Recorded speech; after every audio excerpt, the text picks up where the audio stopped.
A huge thank you to all the super sponsors who make it possible for me to make these videos. Visit David X Newton on Patreon to join the ASCII Brigade.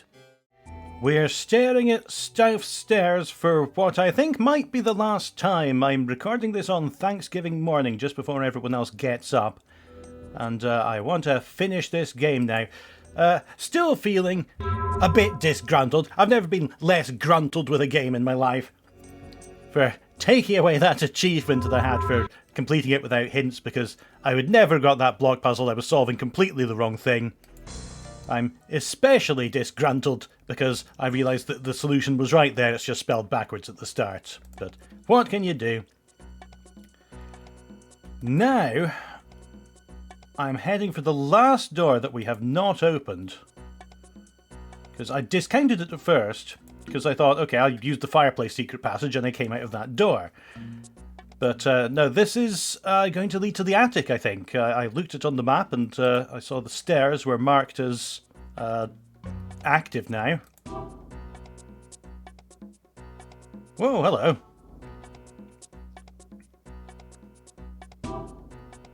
It looks like we're going to be doing this first then. Alright. What are the rules? I can pull that out, or that out, and that's about it.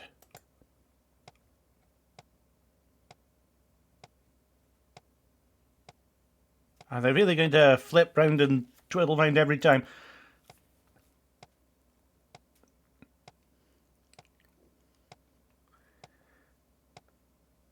Oh, it's solitaire. This is the puzzle I thought the coins were going to be. So you jump over a dagger, and that dagger is removed from the star. Alright, what now? This one.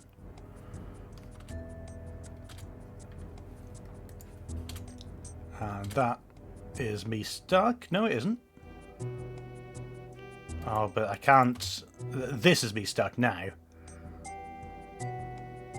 I'm going to have to start again. Yeah, alright. What do you call this game in America? Or am I confusing it with solitaire cards? Because we call that patience, but I've never heard it called patience in a very long time. I imagine that's due to the popularity of Windows Solitaire. So it's just called solitaire now.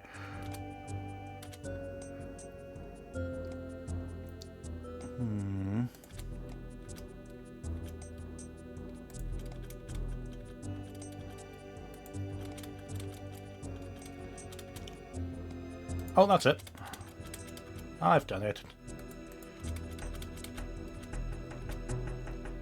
It really likes to show off how it can spin things around and flip them around in 3D, but it does go on a bit. And I'm not sure if you could speed up the FMVs like I'm doing just now in the original. Great move. Thank you very much.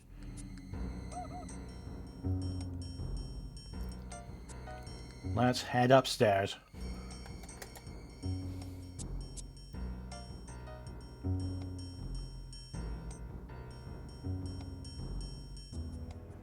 Well, we've got some stairs. Let's head up.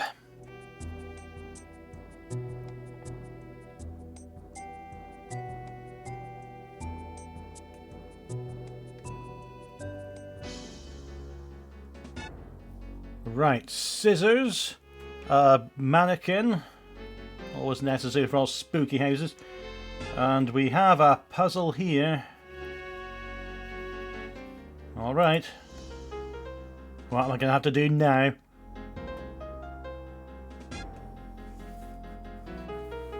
Consider this game on the house. This is trickier than it looks. Oh dear. Lights. Oh. This is trickier than it looks. Okay. Still no idea what's going on, but we'll get there.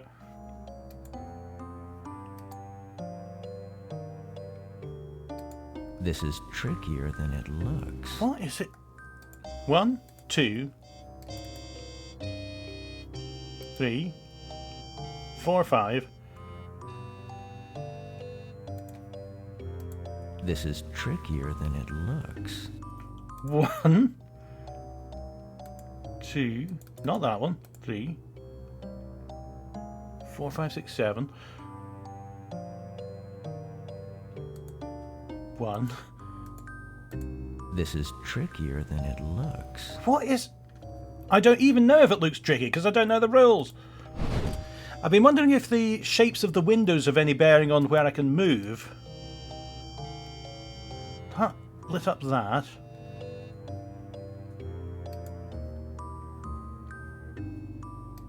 This is trickier than it looks. Why is that a failure?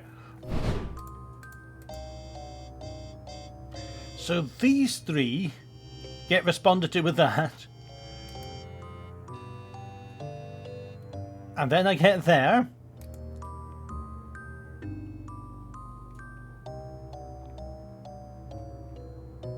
Yes. Yeah, that's fine. No!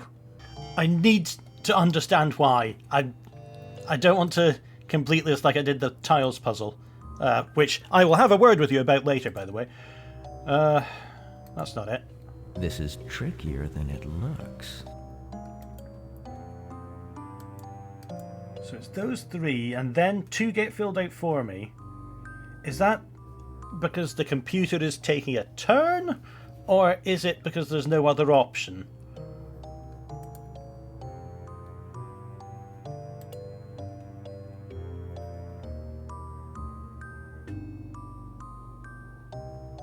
Yes.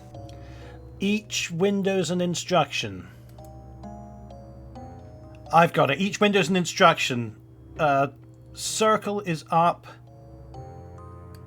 Semicircle is right. Square is left. Arch is down.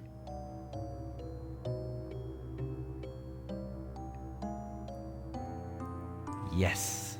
And having shown I understand all of those, then it completely sees the rest for me. So arch is always down, so which is why it keeps on going back down there when I click those. So this one, if I click this one, left, left, no, up, right, up. Right, let's try there.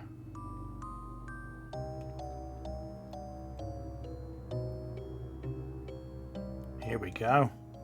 So, my boy, your wits have brought you this far, but will you have the patience to go any further? Well, I've got the instructions on a sheet of paper in front of me, so yes. That's up, right, up, and up. It's that one. No! Yes!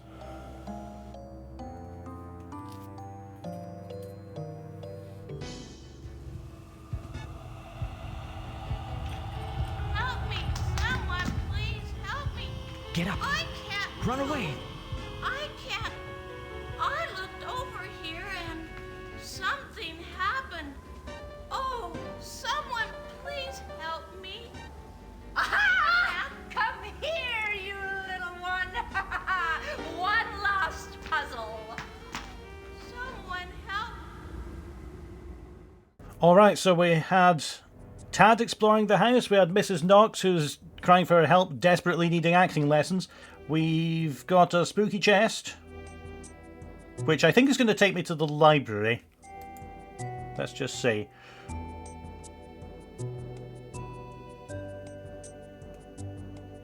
Oh, no, it's just Mr. Skellybones wanting to go down and do his organ practice. That way? Alright. Thanks very much.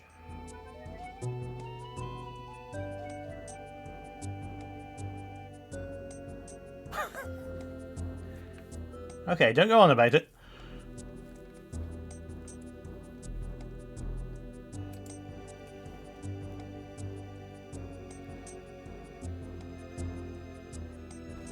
Let me go.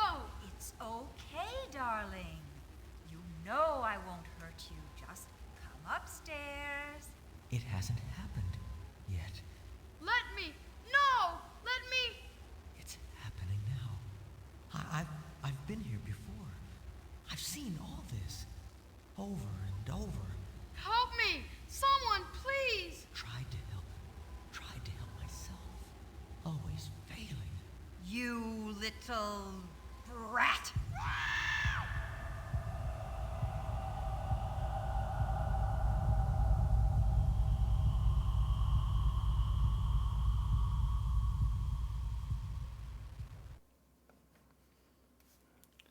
I am Tad. I think. The smell. I can't breathe. Bring him here! I brought him, the one you wanted, the guest. Someone, please! Help me! I'm that boy. I just want to get out of here! My wish, I'll get my wish. Oh no! Oh, what the? Oh no! You cheated me! You promised me!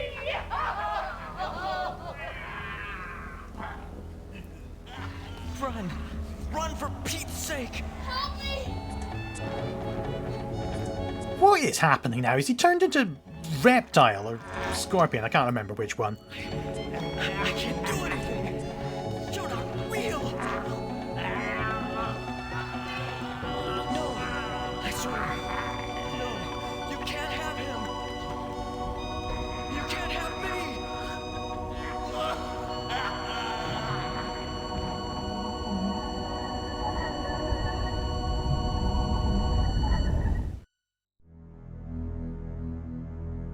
You saved me.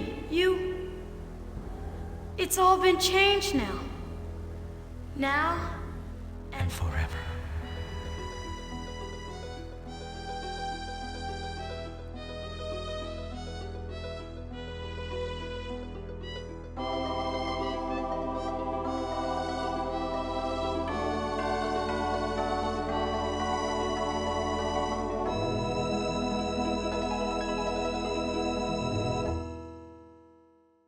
Oh, the end of Volume 1. That's actually more subtle than a lot of things about this game. It's much better than having the end and then, or is it? So, as we go through the credits, I've collected some thoughts, not many of which are about the ending, because that was abrupt at best, but as far as I can tell, the protagonist is Tad.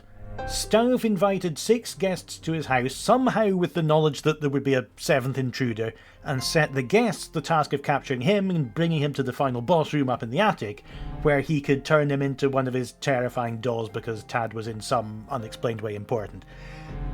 That possibly happened, but now Tad, that's me, is a spirit who's trapped in the house, who is seeing everything that happened that night again, and he's solving the puzzles the guests once solved themselves so that he can get to the attic first and save himself in the past before the past happens, and then Stauff catches fire and melts for some reason or another.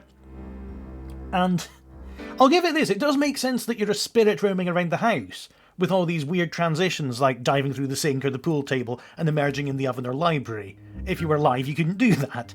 And it's something you miss because you think it's just the game being strange. And I love revelations like that where something's told you 6 or 7 times about some major point and it's set up so that you just don't notice. And then you play the game again and it's amazing. I'm unsure if that was intentional here, but I'd like it if it was.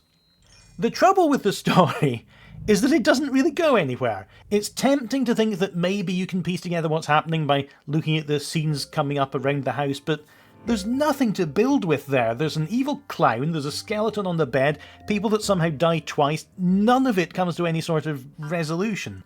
It's just a random collection of vaguely spooky things happening, and none of the guests or their motivations or the random evil clown or anyone in the house are at all important at the end. I've said before, I think it might have been during Uru or something. There's a lot of horror games can be so interesting by letting you theorise, but you've got to at least give the player something to work with.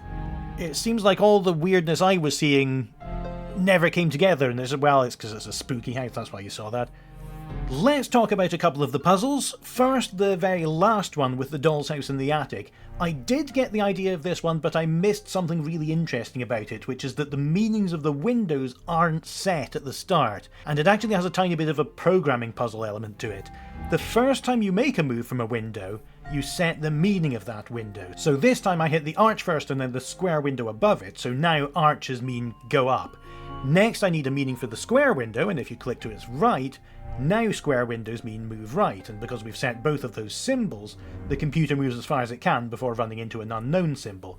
This one can't be up or right, unfortunately, because we've used those, so it's got to be down, and the semicircle it comes to next can only be left, the only direction we haven't used, so that's a dud route. Let's try semicircle meaning right and square meaning up. This gets us stuck even earlier because the circle has now got to mean left and we double back on ourselves.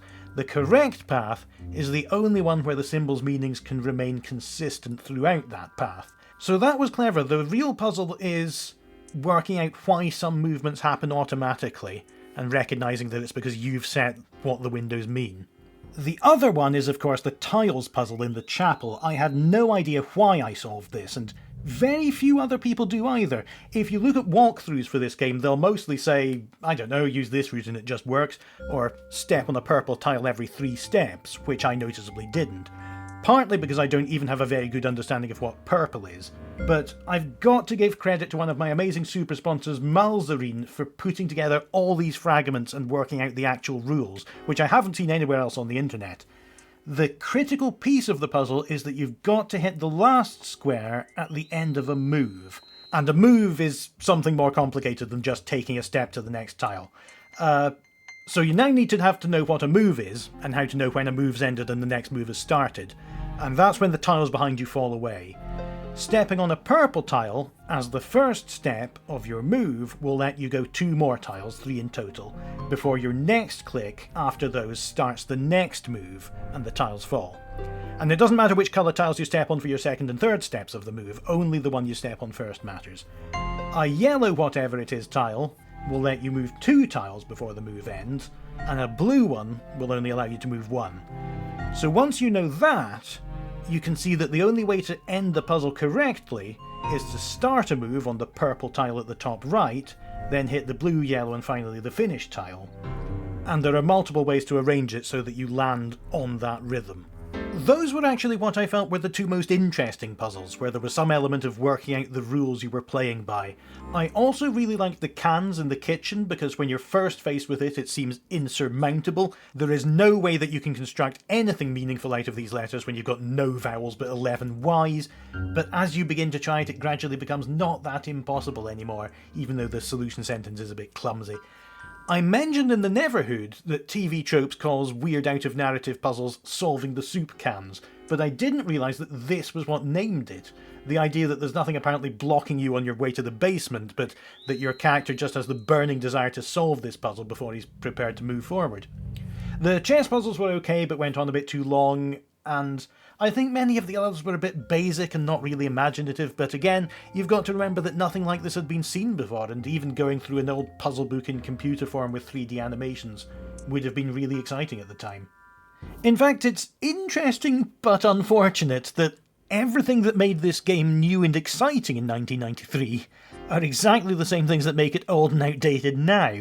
It was incredible to have these full rendered 3D environments and see actors integrated into the game, but now everything looks very primitive and grainy and unclear, and you'd rather skip past all these painstaking transitions and animations because they don't impress you in the same way they used to. Nevertheless, I can appreciate how this was a really important PC game. It set a bar for what was possible with the new CD-ROM format, which is a leap we've never had since. Storage capabilities instantly leapt from 1.4 MB floppy disks to 400 or 500 times that on a CD-ROM. And this game unlocked a lot of possibilities with what was then called multimedia, the idea of video and audio and everything else coming together in a full game. And it was only a couple of months before that bar it had set was raised again and again and again, but for a moment, this was, by default, the best production and acting there had ever been in a PC CD-ROM game. So it's got that going for it. So that's another Myst classic filled in on my list, and I'm very glad that I did it. There was also a sequel called The 11th Hour that I might move on to at some point, and bizarrely also a children's version of the concept that doesn't kill you, called Clandestiny. Unfortunately, after just a couple of years of existence, Trilobite Games really ran out of steam, and their final release was Uncle Henry's Playhouse in 1996, and that was a compilation of puzzles from the series that sold a grand total of 176 copies worldwide. But as quickly as it was overshadowed, it's been really interesting to see The Seventh Guest, one of the games that really began the CD-ROM era. Thank you to everyone listed here for supporting the creation of these videos. Please visit David X Newton on Patreon to join the community, see videos earlier, and get some bonus content.